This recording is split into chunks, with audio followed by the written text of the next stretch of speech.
Today we're going to learn about hyperbolas. Now, hyperbolas come with the shape of a reciprocal function. So, for example, the basic reciprocal function is y equals 1 over x.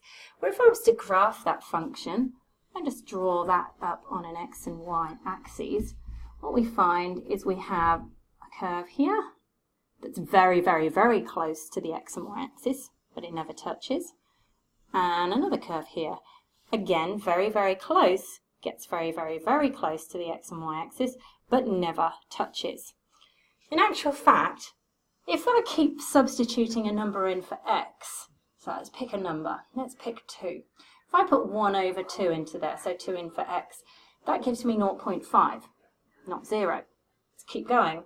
1 over 3, if x is 3, that gives me 0.3 recurring, still not 0. 4 in there, 1 over 4 is 0.25. You can see it keeps getting closer and closer to 0, but it's never going to reach. I can always put numbers in for x, and I'll always get a value out that's not 0. What we call these special lines that the graph is almost going to touch but never quite reaches, we call these asymptotes. So this line here, this is the line of y equals 0. It's the x-axis. And this line here is the line x equals 0, or the y-axis. And these are called asymptotes. Okay, now, an asymptote is a line where a graph will never reach. It will get very, very close to it, but it will never, ever reach. So I guess we draw these on sketches as dotted lines, but they're not real. It's like a virtual line, but we call them asymptotes, and it's very important.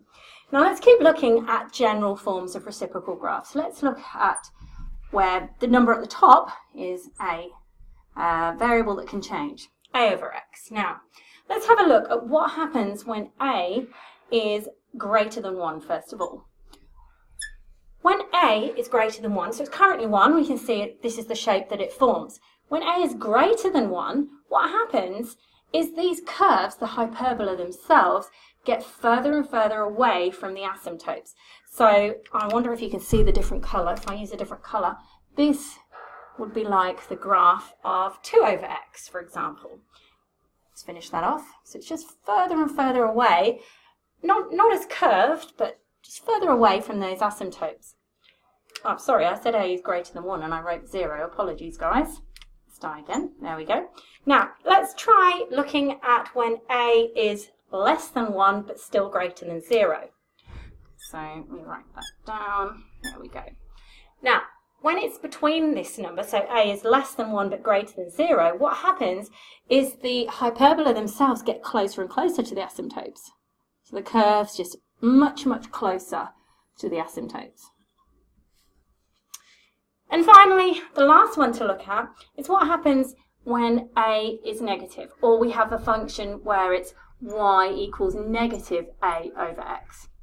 And what happens in this situation is it's a reflection in either the x or the y-axis. Now, if you actually reflect this, it's a reflection in both. So it actually looks like this. Okay, again, not touching the axes, just close to.